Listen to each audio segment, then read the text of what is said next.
Girl, please come back from the place that you hide. How about tonight? I wanna see you. Let's get out of here.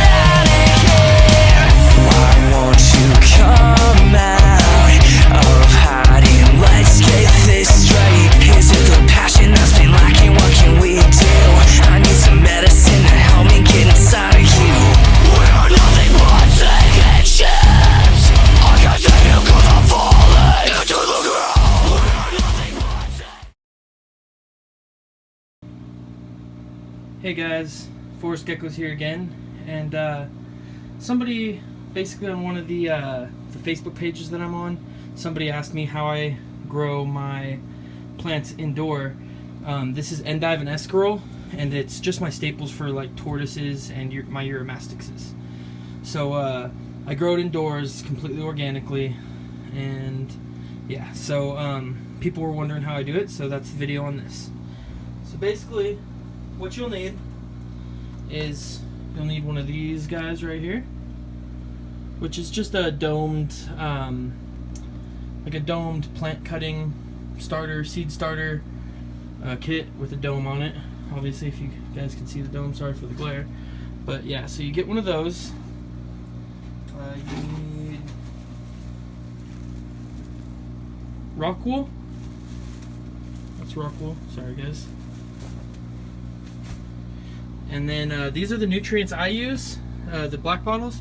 They're called Nectar of the Gods, or Nectar for the Gods, and I use Gaia Mania and Medusa's Magic. So you can see those are organic nutrients. You know, if this is for your animal, you should always grow organic and stuff. So I always use organics. So those nutrients are pretty much all you're gonna need. And then you need a pH up and a pH down, as well as a pH test strips. Now I use the pen. It's kind of expensive for the pen, so you know, but that's to test your pH. But the strips will work just fine. And then you need a grow light. This is a 2-foot 2-bulb T5 high output grow light, and it's by AgroBright. I use a tent. You don't need to use the tent, but I do use a grow tent. I do it because it keeps the humidity out of my room for the most part, and just in the tent. You're also going to need one of these, which, I mean, you don't need this exact one, but you just need an opaque, like, Sterilite bin. One that isn't going to let light in because roots get damaged by light. So, starting the process, you also need like some jugs, like some spare jugs. I use old milk jugs to put my nutrients in. And then find it. An air pump for air stones. And then you also need air stones, of course. You need the hydro balls, which are these right here. Not hydro balls, I'm sorry, hydroton clay. And then you need the 3-inch net pots. And then you need, obviously, a drill, a hole saw that is 3-inch that'll drill out the holes for the net pots. And yeah, that's pretty much all you need. Oh, and airline tubing and an air stone. So as you see, that's my pump, and that leads into the bin itself, which if you look into the bin, you can see all the roots, and then there's the air stone. And so the air stone aerates the roots down there, and the water in there, that's all your nutrients and water. So, alright, so starting off, you get just a little cup of water, and you cut off a couple pieces of the rock wool. So this is the rock wool, and you just cut off like one little cube of that. You put the seeds directly in the holes that you see, directly in there. And then, but before you do that, you take the cubes and you soak them in water. Now before you soak them in water, you need to use the pH tester and get it right at 6. So if your water is not at 6, which most water isn't, you use the pH up and the pH down. That gets the water to be right at 6.0. It's about where you want it. And then you soak the cubes, those little cubes, and then you put them into the tray. this tray. And they stay in there until they root. Once they have roots coming out of the bottom, pretty well, you take them, the whole cube, and then you put the cube in here.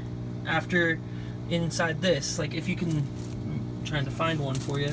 The rock wool is down there, and then I just cover it with these hydroton clay, and so you'll put them in this container, right?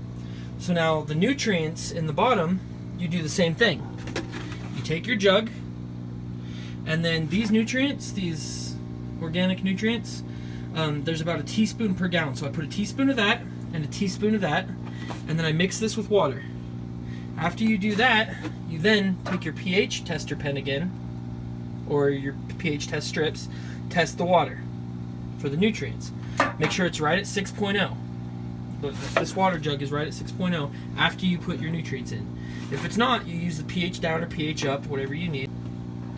And then after you put the pH up or pH down in it and get it right at 6.0, that's where I like to keep it, then you can pour it directly in here. And then, and that's like I said, once you have roots, that's when you do that. So these plants are now about 30 days, these big ones, and as you can see, they're just growing huge. I mean, you know, there's a leaf that's like the size of my hand to get, you know, I mean, they're huge. This is about 30 days, and this is endive and escarole. So basically, what will happen is the roots will, you know, once they're rooted, you'll put them in here, and they'll start growing the roots into the water. And then the bubbler inside aerates the water, and that's where they get their air from. And then, bam, they just start growing like mad.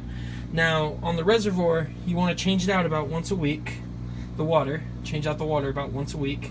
I change it out about, what I let happen is I fill it up, and then once it starts getting low, I fill it up one more time, and then I change it out. And that's how I do it.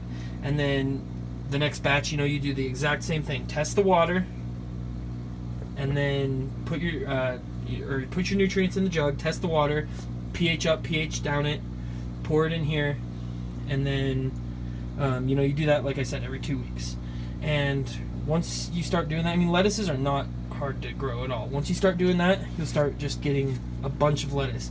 And keep a good rotation on it. So this right here has 1, 2, 3, 4, 5, 6 lettuces for, there's actually 3 endive and 3 escarole in here for my uromastics, and they're just huge. And that's I mean, that's pretty much all you have to do. You keep the, you know, the light, and you keep the area at about, you know, pretty warm. You can also use a seedling mat if your house gets real cold, because you want to keep it about 72 degrees, the seedlings, as when they're in that little bucket. I keep mine in here. This tent keeps it all nice and warm. But once they're not seedlings and they're like this, you could grow them just on a regular shelf. You don't need the humidity or anything. These aren't, you know, plants that love humidity or anything. So, you know, they don't need humidity. They're just fine. And you just, like I said, like what I do, I snip it off right here. I'd snip it off, take a leaf, and you leave it to grow. As you can see down here, there are some leaves that have been snipped already, and I just snip some pieces or whatever, and then cut as much as I need off in my salad. And yeah, that's it. And that's pretty much it, guys. I mean, it's pretty easy. If you guys have any questions, feel free to let me know. Yeah, I mean, that's pretty much it, guys.